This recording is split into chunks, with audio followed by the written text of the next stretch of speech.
Welcome to End User Input. I'm your host, Savannah. I have Sound God Tayson. Hi. Resident Techie Justin. What's up? And self-proclaimed badass Gehrig. Moo! Very self-proclaimed. Very nice. And this week, we're going to start off with a wonderful bombshell. The creators of Transformers 4 Age of Extinction have submitted an application for, among other Oscars, Best Picture. Has anyone actually seen this movie in this podcast? No. I don't think so. Transformers 2. That's like maybe a red box if you have a freebie offer. I think we can reasonably just know what this movie is about. It's going to have a whole bunch of noises, some explosions, some changing noises, and then Mark Wahlberg doing, voice acting of sorts. You mean that? Yeah, that sound. Oh, and, Optimus Prime riding a dinosaur. I Which hear is that's pretty like badass. 3 seconds. But it's worth it for that This, 3 like, the sad thing is I've heard this is the best of the Transformers series. Well, it doesn't have, what's his face in it? Shia LaBeouf. LaBeouf. Well, I mean, it is kind of an interesting platform for discussion because, on the one hand, this is a movie that was created specifically to make tons of money off of, relatively little plot, and it's never really, I think it's safe to say, it was never really intended to be a work of high art that causes humans to engage in a moment of self-introspection and think... It should, though. I want my Transformers to make me cry. Come on.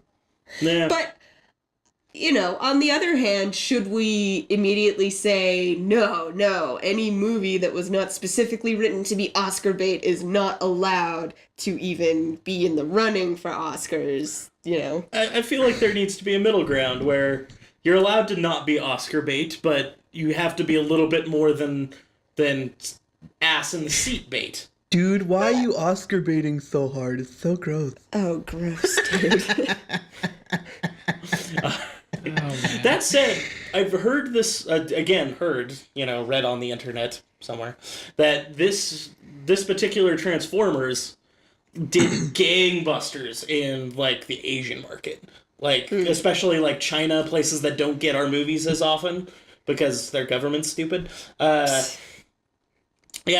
They made millions because Michael Bay has specifically started making his movies to be able to play over there.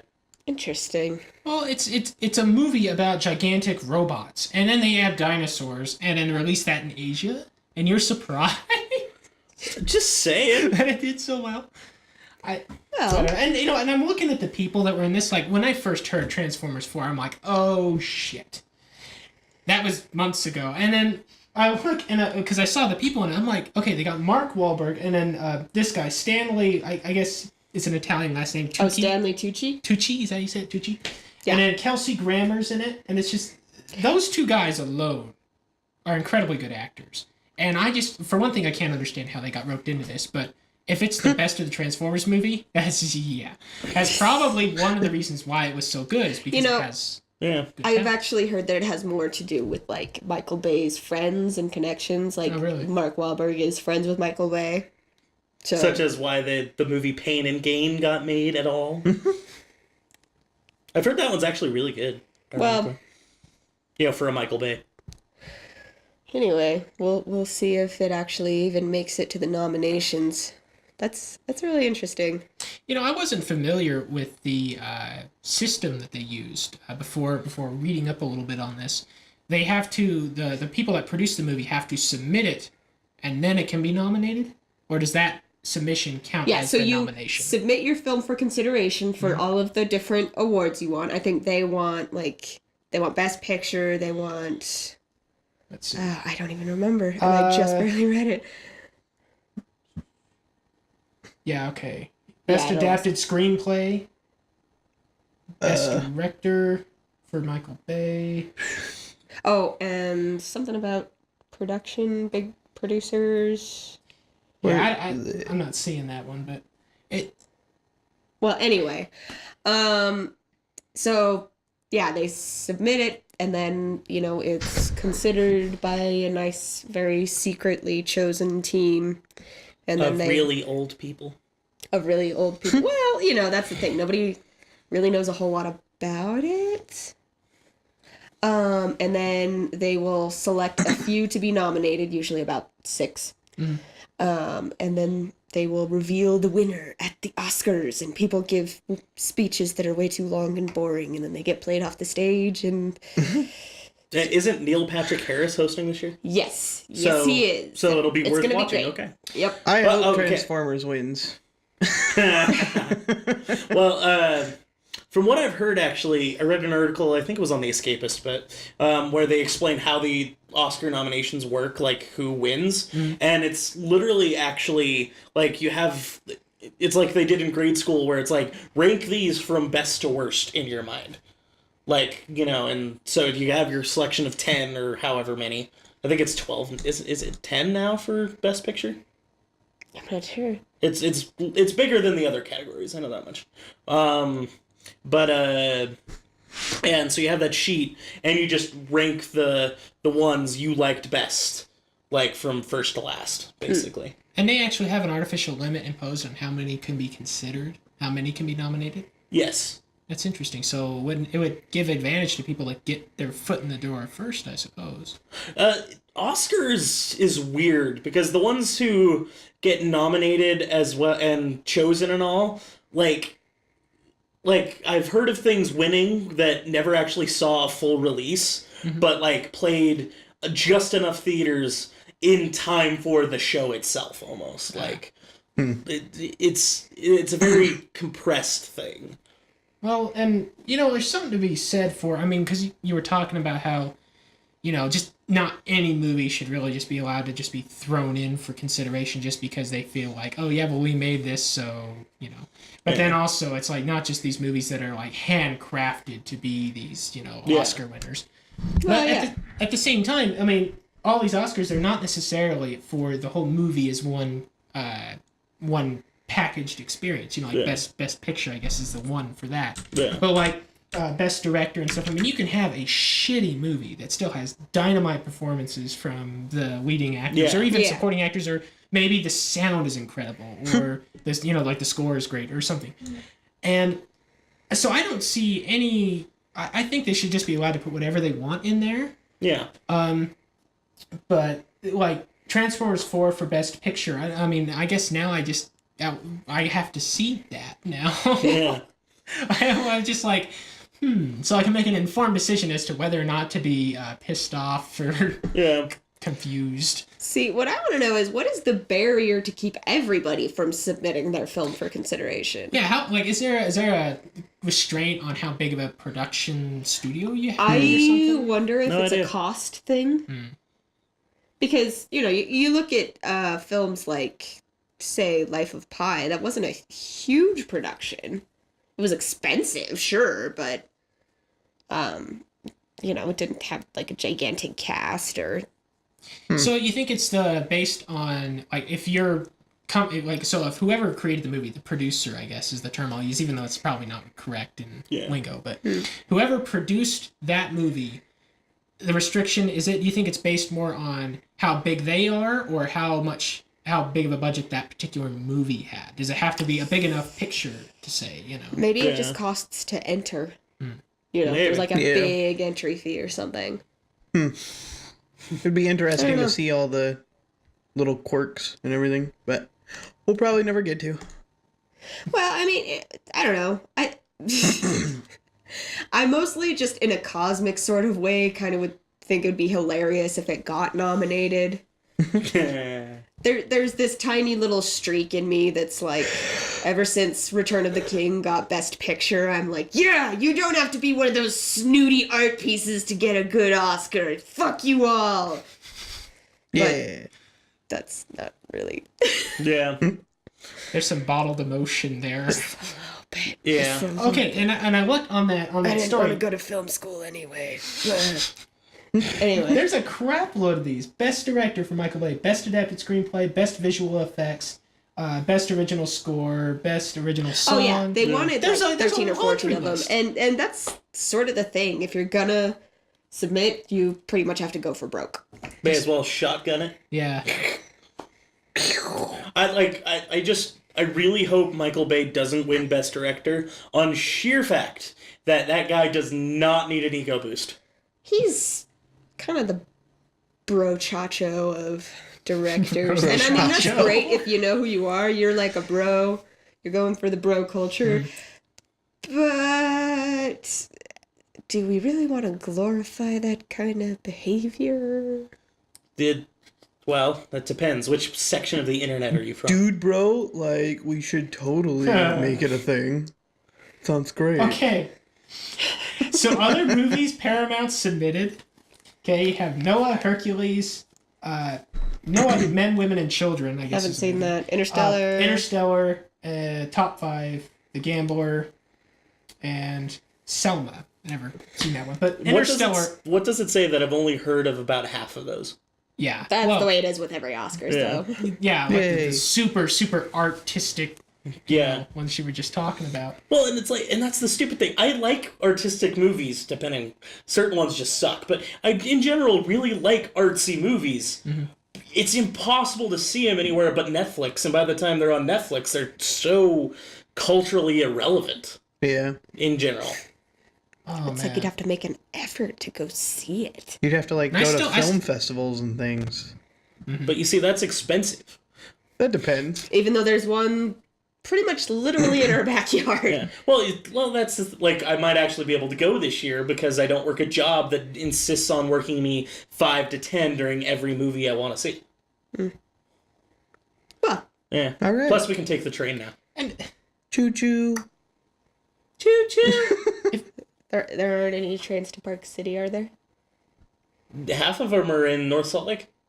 Well, anyway. Not What? that that's important to the discussion. no. Oh, it's slightly.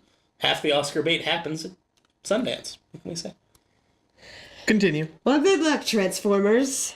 We hope you transform into an Oscar winner. But Quack, quack, quack, quack, quack. Very nice. Okay, well, in game news, Persona 5 has been announced. You're excited about that, eh, Tayson? Well, it's been announced for a while, but just every time I hear about it, I just go, yee! Okay. Yeah. Wow. Because I love those games. I picked up Persona 4 years ago, almost on a whim. It was after I saw an episode of Extra Credits on it. Shout out to those guys. Love you.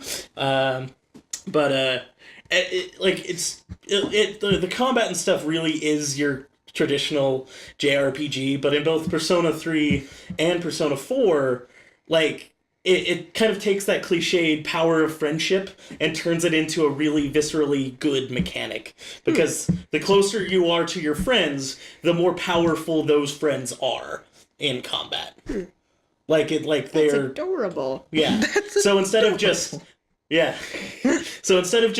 power of friendship suddenly winning because there is actually a really cohesive reason why power of friendship won. You know. Any thoughts on the incredibly mystery-shrouded nature of the current announcement? Well, all of them are pretty much murder mysteries, so Yeah. maybe they're making it a Appropriate. game. yeah, it's an ARG, OMG. What? alternate reality game. Yeah. Or Alternate reality game. yeah, It's like... it's been. Garrett, go.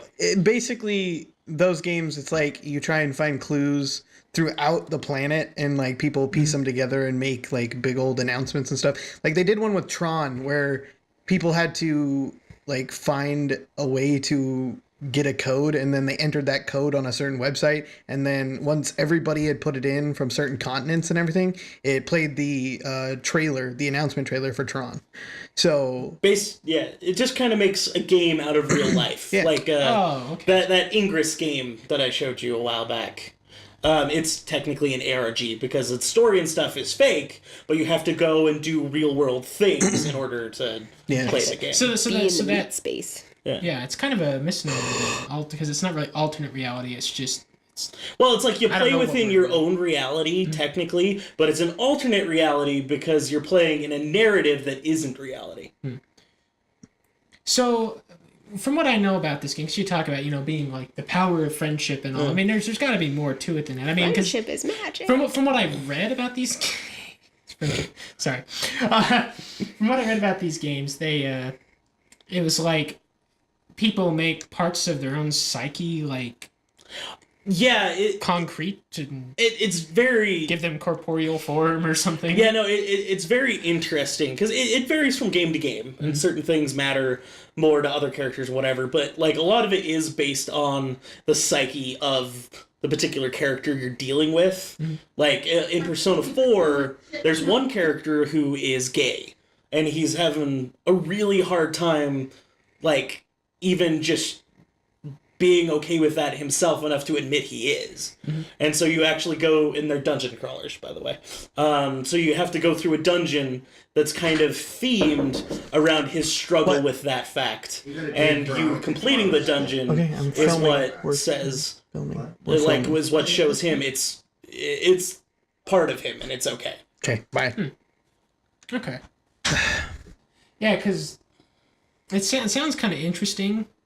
And I mean, I know you're really, really, really excited for it. So that's Well, and there's tons of other like games in the same thing. Like a DS game that just came out is called Shin Megami Tensei, which is the proper title because they're called Shin Megami Tensei Persona blah, long cumbersome titles. But the fourth one on the DS takes a very similar battle system, but it's a dungeon crawler fantasy game instead of a dungeon crawler, like, because there's like alternate realities in the Persona universe, whereas in the regular Shin Megami Tensei's, it's just that universe is what you live in.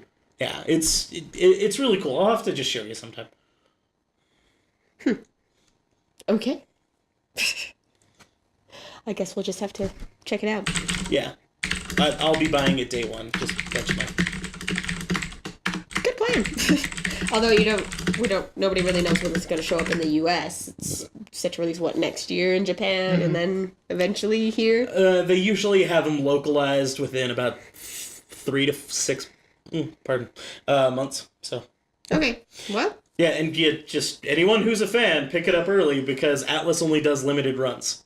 what? Why would you do that? Because they're niche games anyway. So they only are going to produce as many as they think will sell. Okay, so they're sticking with I'm sure physical that'll. distribution. God, Yeah.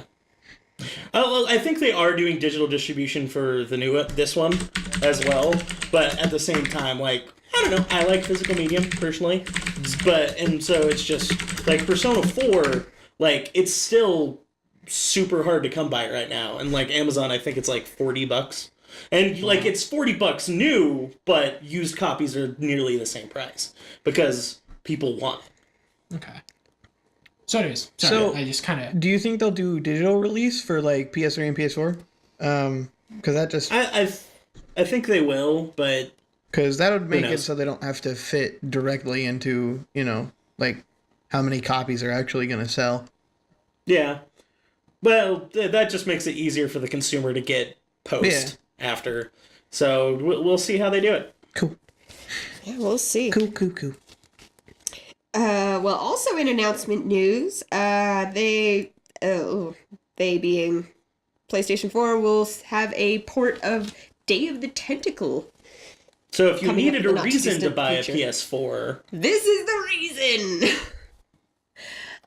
Yeah, Day of the Tentacle is a sequel to Maniac Mansion, and it's been kind of in developer purgatory for the last 13, 14 years because it was produced by LucasArts, which went out of business shortly after its release. And Dun, dun, dun. nobody's really done anything with it. But since,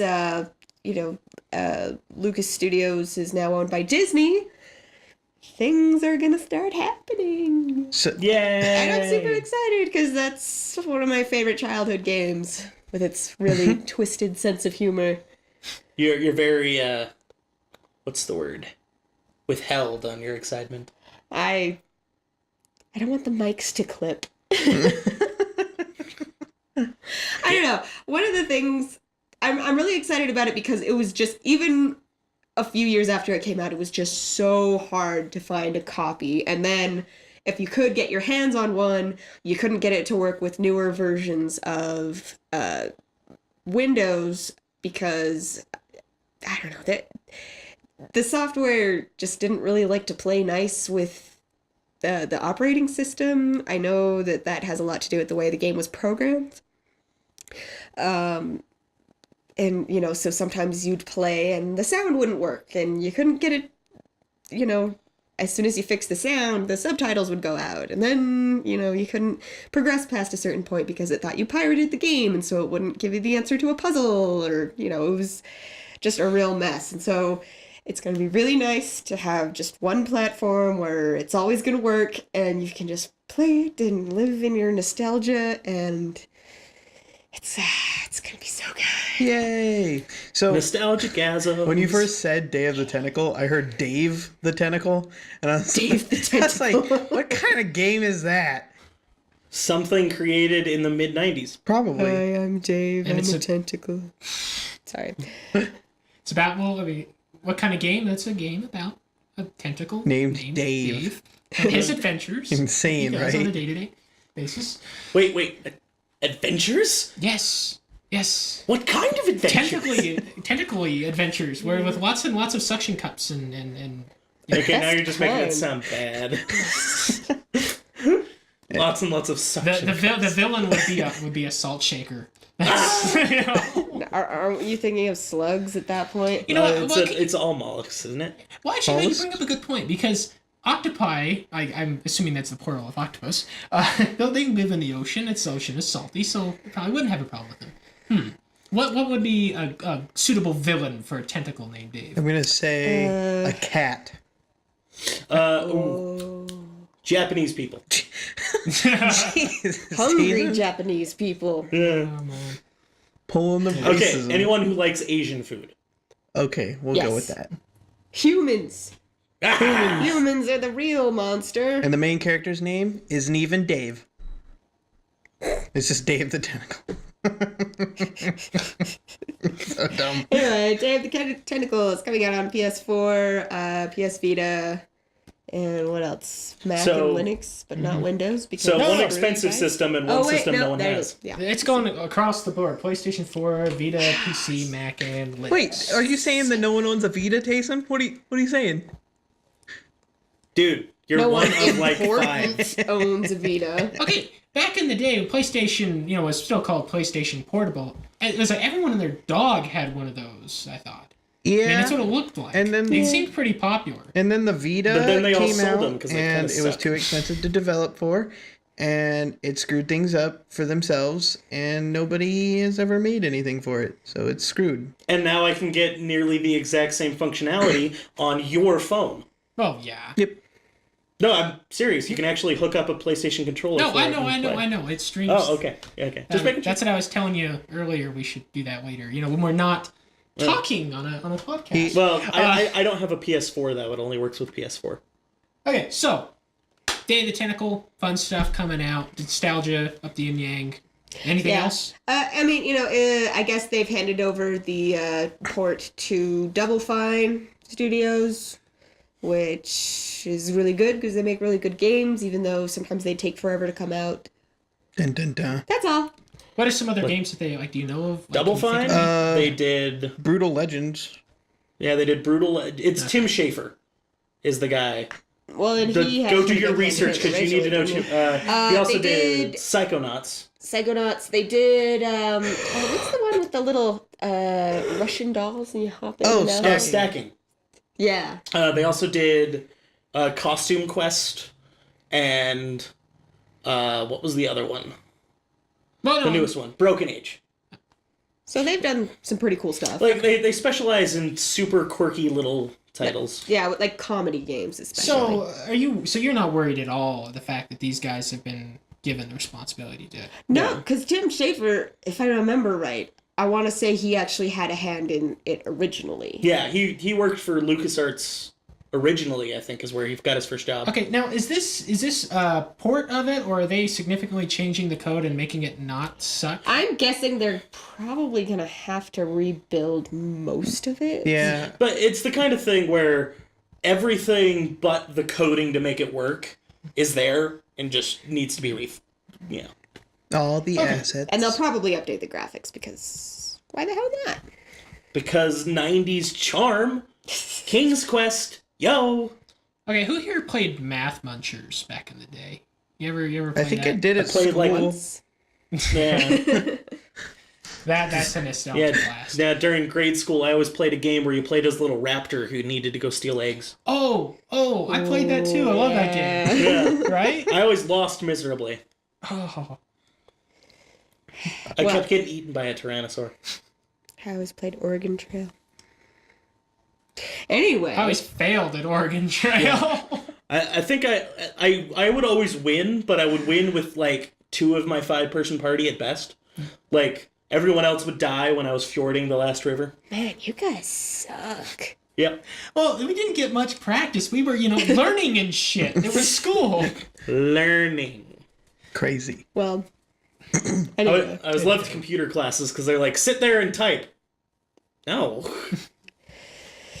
I don't know. I never really went to an elementary school where they were super strict with what you did on the computers. You just had to type out your paper of whatever you were going to write, and then when you were done with that, do whatever you want. Well, I was a hunter and a pecker until IMs came out, so. And then the minute IMs came out, I was like...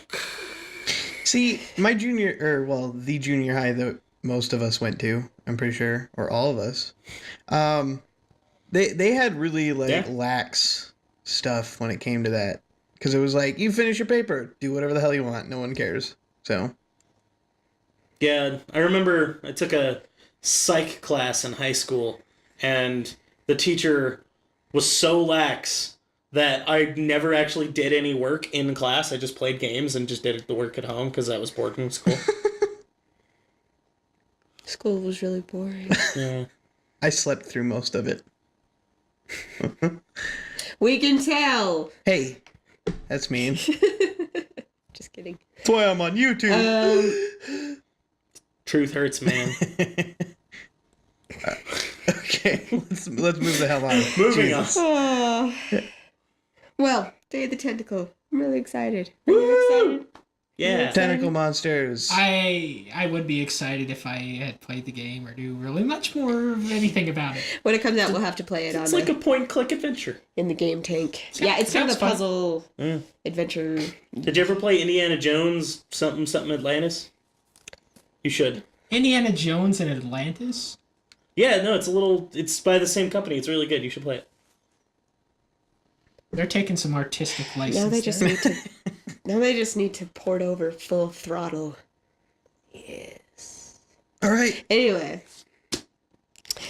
Going back to movie news, Sony Entertainment had a massive hack over the last... What date was that? I don't remember exactly. But Sometime last week. yeah. And so, in addition to getting a lot of their films distributed to pirating sites, I think, now you can, if you want, you can illegally download Annie or a lot of their other films that are supposed to come out at Christmas time. It also revealed that Sony was in talks with Disney Studios to create a Avengers/Spider-Man crossover, and some are speculating that as a result of these emails getting leaked, Sony might opt to give up the Spider-Man franchise altogether. Well, it's kind of just a money sink for them right now. Yeah. Because, it barely hits profitable, just barely, barely, and then drops off because everyone's like, oh, this is terrible. I thought they did pretty good with Amazing Spider-Man. Or at least decent. Oh, they did with the first one. I'm talking about the second one. The return on investment on trying to make it into a series is nearly non-existent. Because no one cares. Because everyone loves Spider-Man, but a lot of people are a little Spider-Man'd out because you had that original trilogy. Mm-hmm. Now you've had these two. And as good as the original trilogy was, we're now used to having such more high quality superhero movies, and these newer ones have, by all accounts, just been slapped together as to make sure they kept the name Spider-Man. Well, I don't know about slapped together. I think it's just they don't really know what they want out of it. Yeah. And so they're trying to keep as many doors open as possible. They also don't have any other things to lead up to, do they? Like, they just have Spider-Man. Pretty much. Well, yeah, I mean, I know they wanted to make a Sinister Six movie, supposedly. I think he means outside of the universe of Spider-Man. Oh, I see what you mean. Like, you have Marvel, and they have everybody. Like, everybody but Spider-Man to just play with and go into and, you know, make intertwining stories and whatnot. Whereas Spider-Man's all by itself. Yeah. Oh, but it's like the ultimate boy becomes a man story. I mean, you could do any variations of themes on that and do them well. And it's been done numbers of times. Maybe that's where the difficulty comes in. Well, you see, their major problem is they went for Chosen One theory on the newest one. That's unfortunate. Because, you know, instead of just being he lives with his parents died X amount back, but then this stuff happens, and it's important. It's literally the reason why Spider-Man is important is because his parents were big shot scientists that were murdered. See, I always liked it better when it was he's important because he's not special. He just happened to get this Come thing across done to him, this and now he specialness. works harder than everybody else. Yeah. Overcoming adversity in spite of circumstances. Spider-Man, Working Joe's superhero. Yeah. All I know is Spider-Man cartoon circa 95, I want to say. Yeah. Spider-Man. Well, you talk about everyone being kind of Spider-Man'd out. Yeah. You know, and I get that because, like, they always, for some reason, the movies always start with the same origin story every time.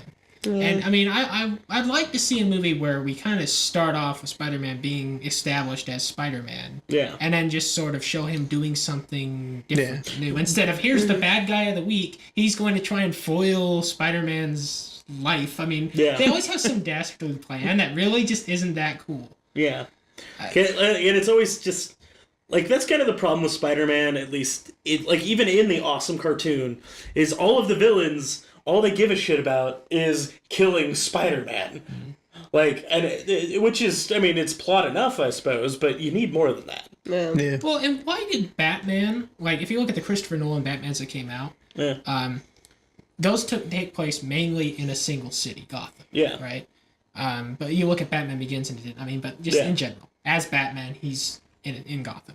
And then you look at Spider-Man, he's mainly in whatever city... New York, actually. New York. It's like, actually New York. Okay, so he's in that city. And why does it feel like every Spider-Man movie I've seen feels constricting within, like, this monotonous background of New York and just New York?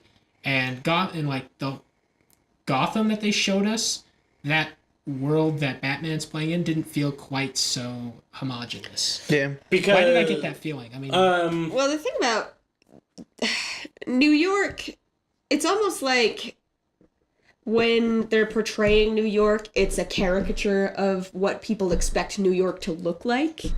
You know, with Times Square. Yeah, Times Square, angry Italian guys, businessmen walking up and down the street in suits. Well, but Gotham... Let's be honest. New York is tiny, comparatively. True. Yeah. Like...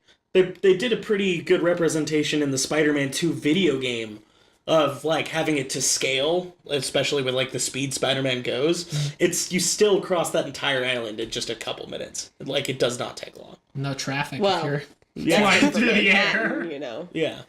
Well, but that's where a lot of Spider-Man takes place. He doesn't cross the river, so... But, like, there are ways to kind of portray... the vibrance of the city in different ways. True. Where, other than just using the stereotypes that we've come to expect, you know? Whereas Gotham, you can do whatever the hell you want with it, so you don't have to stick to a particular way of looking at it, you know? Right. Yeah. So there is a lot of... I don't know, using the background characters to create a little more color. Yeah. Yeah. More color. Well, and let's be completely honest here. Besides the help he gives the Avengers here and there, Spider-Man is a relatively low street level character. That's He's true too. not really the giant badass. Like, he is... And he's not rich. Yeah. He's just kind of there protecting New York. Well, and you said it earlier, he's more the working man superhero. Yeah. You know? Because, I mean, it's like, you look at Superman next to, like, Iron Man and Thor and even Batman. I mean, you know, guy doesn't have any superpowers, but he's freaking Batman. Yeah.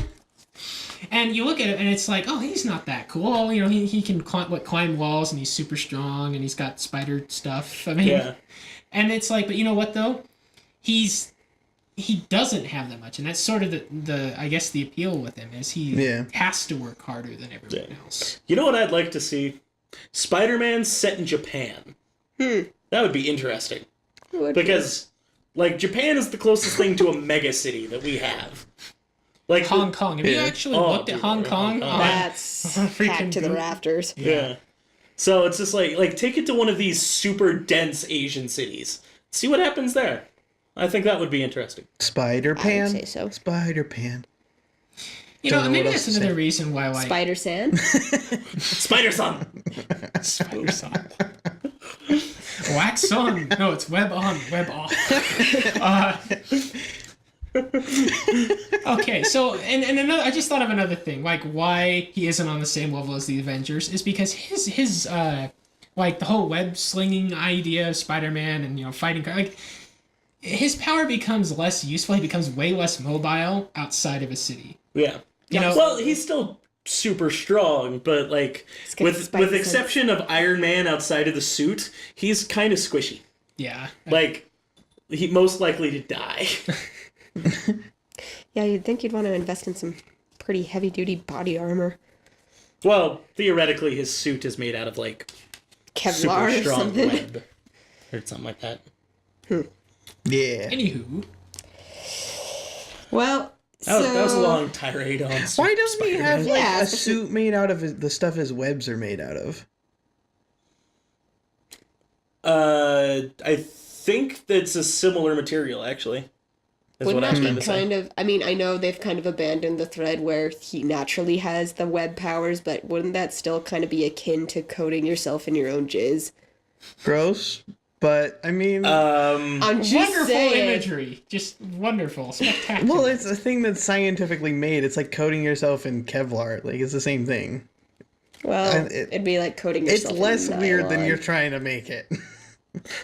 Plus, he dyes it red and blue. Yeah. So no biggie. Yay! Yeah, I don't know. But, so we'll see if Spider-Man ends up joining up with the Avengers Hopefully, or not. that'd be fun. So I don't know. I think Sony kind of screwed the pooch on this one. I have a question because we got on this thread because the Sony hack and you know that might have spurred them releasing more of the rights to Spider-Man as a what do you call that? Intellectual property. I don't like that term. But anyway, the point is, I was just curious about the hacking. Do you guys know more about what the contention was there? Why they did that? Because I have no. Why Well, they were hacked? Yes. Because they could. I've heard, and I have no idea if this is true, I've heard that it was definitely the work of some employees inside the company, but I don't know anything about why they would do that other than, you know, You hate Sony for Okay, some reason? screw Sony. Well, because generally a lot of this stuff is just because they can, but a lot of times you have to poke the bee's nest before the hive, you know, swarms you. Yeah. So. Well, I mean, you know, everybody's been dealing with DDoS attacks lately, so I'm guessing this might just be an extension of that. Well, plus, from everything I've heard, their security was just Outrageous. super lax. Like, They had every Like- password in a folder called password. yeah. Like, Are you kidding? No. it's, Yeah, like, it was just That's a real super- thing? Yeah. yeah. I thought you were joking. No, that's No, not a joke. they seriously... too. And I think my security's bad. Yeah. Seriously. That's awful. Yeah. What was the passwords? 1, 2, 3, 4, 5. Some of them. Some, yeah. have the employees that, like, I just don't care. And so maybe they were just trying to cut costs by, you know, not hiring any IT people that have a brain. Jeez. I don't know. Cutting costs on IT people. Ow. Is that even possible? Cutting cost by not selling any of their movies anymore because they're all on the internet for free. Yay. It's ridiculous. Maybe that's why they Okay, need Sony, Final Fantasy VII. That's Square Enix, man. Sony doesn't see much of that. The more True. you know. You should actually put in the graphic and everything. Make that happen. I think we'd get our pants sued. No, it's all over the place. Just the pants, though. The tops would be fine. Yeah. Your shirt will stay with you. We would lose this particular pair of black pants. I would love to see a lawsuit for just someone's pants. Just like... just amazing. Dude gets mugged. He sues the mugger for his pants. I mean, I can see it if they were like Dolce & Gabbana or something like that. I don't know. No, the Wrangler. Anyway, you mentioned Final Fantasy VII, and that's kind of our last story. That Beautiful segue. There's going to be another non-HD port of Final Fantasy VII, this time to PS4. I'm mad. Let's just put it that way. You're It's mad? dumb. Why are we mad? Because it's like, okay, so they came out with a PC port. They've come out with a PS3 port, a PS4 port, a PSP port, where the hell is just our HD remake? You'll redo 10, you'll redo, every other one, but you won't redo the one that people love most. What the hell are you doing? Speaking of, Kingdom Hearts 2.5. Yeah, that's cool. I think it's because it would be really expensive because people tend to forget that it was just 3D sprites on a 2D background. So these days you would have to completely redo everything, and you'd have to build whole new assets from scratch. You And also then gotta you'd have to make remember the maps bigger. how many people have grown to love this game and how many people are going to buy it, and maybe you could even charge more than the $60 normal price. Exactly. There's so many people that would just be like, I'll buy it, whatever, $80, I don't care. It's a special edition HD remake of Final Fantasy VII. And let's be honest, considering they sold 5 million copies of the new Tomb Raider and barely came out even, I think it would be worth it for Square Enix just to put a little bit of time and effort into making something really cool that everyone's going to buy that they already have half built, so they don't have to spend millions of dollars building it. Yeah. We see a lot of remakes coming out, movies in general. We're just talking about Spider-Man, and that's been remade and remade and remade. Same thing with the Hulk movies before the Avengers and everything. And there's a big difference between a reboot, or remaking it, and in video games, upgrading the code and the graphics and everything, and then doing a re-release of the exact same game, not even taking any artistic license really to change any of the story elements or the gameplay. Some companies do, with the Pokemon games that just came out, Omega Ruby and Alpha Sapphire, right? Yeah. They took some changes with the story to make it make sense with what came out with X and Y, with the Mega Evolutions and everything like that. So it's some companies do like to change it, but they don't necessarily have to, especially with how many companies don't. Yeah. Well, and then Square Enix itself even, they just released in the US for the first time Kingdom Hearts 1.5 remix and Kingdom Hearts 2.5 remix. And those are basically Kingdom Hearts 1 and 2 director's cut. And they come, in the 2 remix sets, each set comes with 2 separate games. To give you a more full, complete story, as well as cutscenes from a 3rd game that was released on a system non-compatible with PS3 or whatever. So you're getting so much more story, and they added things to Kingdom Hearts 1 and 2 themselves as well. So this is a company not opposed to upgrading and adding and being more artistic with stuff they already own. It's just this one property they refuse to do anything with. Well, and I might attribute some of that to the fact that especially with the Final Fantasy line, they have a tendency to over-design a lot. Yeah. Like, they would want to redo the combat system because it was really good, and I liked it a lot, but it did have a couple problems. Yeah. And, you know, that's a pretty easy workaround. They want to obviously update the look of probably most of the characters and give them way too many belts or whatever. But Make them depressed. Bandages. That's the style right oh, now. okay, bandages now is what it is. And so I think it's just, if you went really bare bones about it, you could really make a chunk of money. But because the tendency is to kind of spend a little too much time on it, for whatever reason, maybe that's what's holding them back. Which I don't know. And then there's Advent Children. Yeah. Which was awesome. I liked Advent Children. I mean, you have to watch the kind of newer version of it Yeah. for it to make a whole lot of sense, but I liked it. Okay, so like the reason I bring that up was because looking at this, I see these like great games, great stories being told. And people say, yes, this was awesome. I want to tell everyone I know about this story and have them experience this for themselves because it was so amazing. And I mean, because even before we had TV, computers, video games, electronics of any kind, we had stories that would be good enough to be passed down, even through oral storytelling. Yeah. Mm-hmm. And it just seems like, do you ever worry about the amount of resources being poured into just keeping, having to constantly re-update graphics and code for the exact same stories?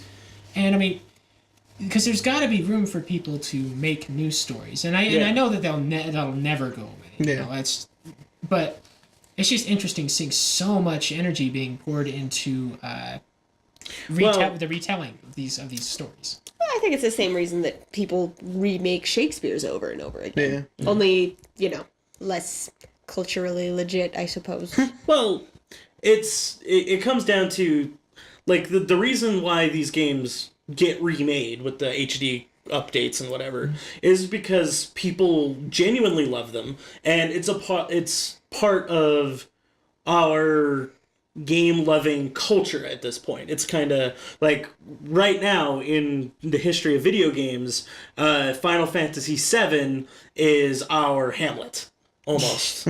Like, just in its cultural and historical relevance to us as a culture. You know what I mean? So, like, the reason why people buy them is to try to preserve this culture as much as possible, because a lot of, like, no one outside of our culture cares yet. Does that make sense? So it's like, no one really but gamers gives a shit about Final Fantasy VII. And so these remakes and stuff, the reason why people buy them is to try to preserve that a little bit, so they can show their kids and not have to find a working PS1. Yeah, you know, like, so it's just, until we start coming up with a better way to archive and share these really culturally relevant things, this is kind of the next best thing we have. So, for both of you guys, so if they could take these old games like this and just update them just so they would run. Like, if you imagine a world where you could just keep the graphics exactly the same, the end user experience would be exactly the same. Kind of like good old games. Well, yeah. And just do that. I mean, would that be enough for you guys? Because, this whole thing with this was, they announced it was going to be coming to the PlayStation 4, and it's not an updated graphics version. Well, boo. the problem that I have with it, I mean, is that per se, is like, go ahead, Gary. They've remade it so many times, so they've already archived it. They've already done that. So if they're gonna put the resources into putting it on another platform, why not make it better? Why not take the time to make it good? Like, where's the tenacity to put it through? You know what I mean? For instance, you can buy both Final Fantasy VII and Final Fantasy VIII and 13 on now. Steam. 13 is on Steam?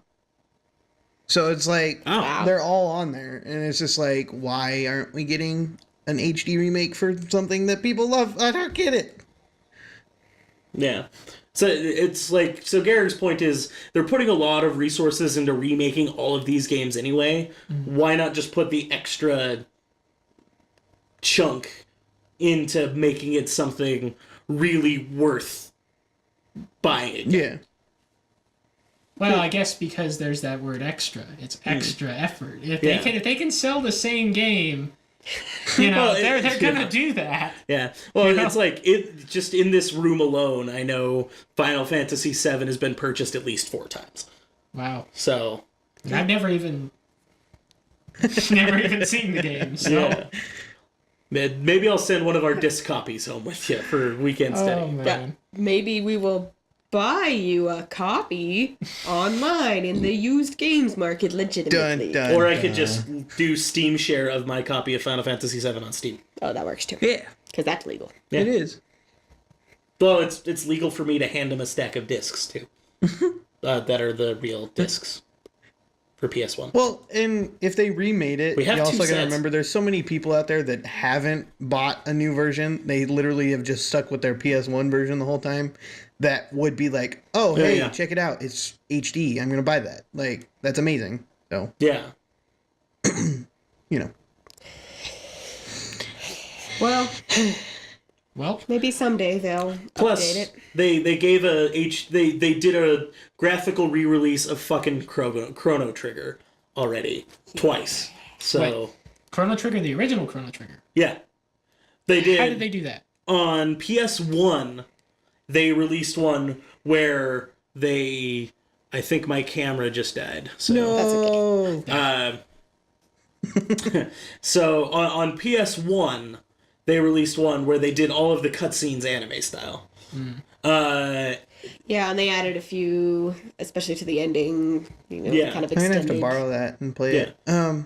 Continue. And then they released another slightly lesser redo, but they did add and move things around a little bit for the Nintendo DS as well.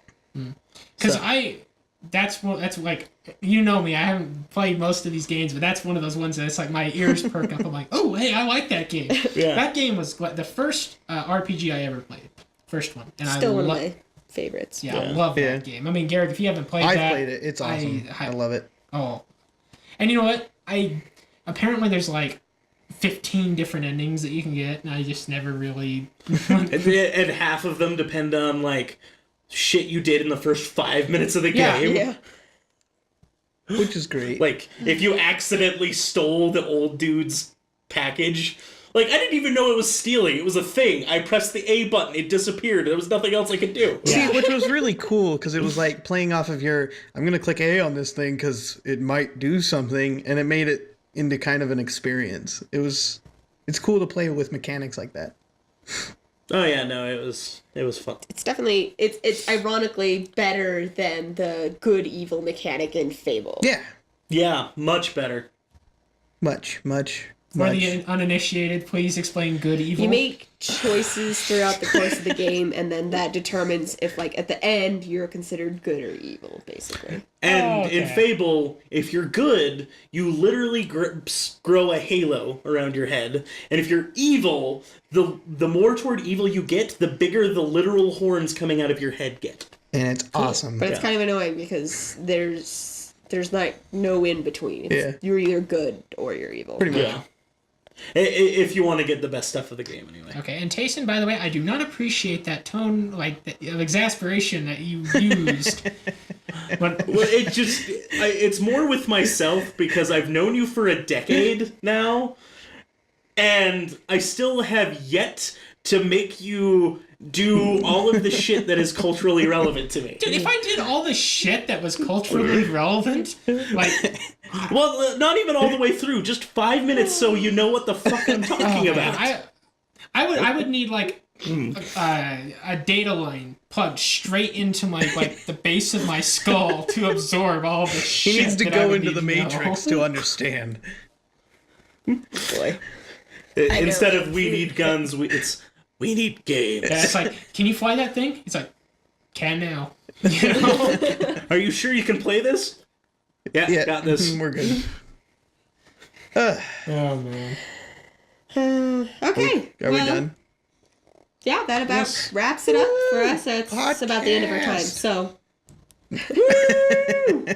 Time to go get drunk. Not really. yeah, we're boring. Thanks for watching. Don't forget to subscribe below and leave a like if you were entertained. Leave a comment if You should not, leave a or if link you to my were. channel in the thing too. I will do that for you. AKA Hegrig the Gamer, also known as Asshole. Who plugs himself unnecessarily. Like, you could just, in the future, just put the podcast on in the background, like soothing rain music, only, Ooh, yeah, that's a good idea. A I, little- Hey, I wait like a that. minute. You never plug us, but we're constantly plugging you. So Yeah. what's up with that? No comment. I expect $500. Anyway. Or he'll break your kneecap. No, I'll break your kneecaps. Oh, God. We could just remove his kneecaps. Sell them on the black market. That'll make $500 bucks. There we go. That's the plan. And on that note, we're going to sign off. So, thanks for watching. Hold on to your kneecaps. See you next week. Bye.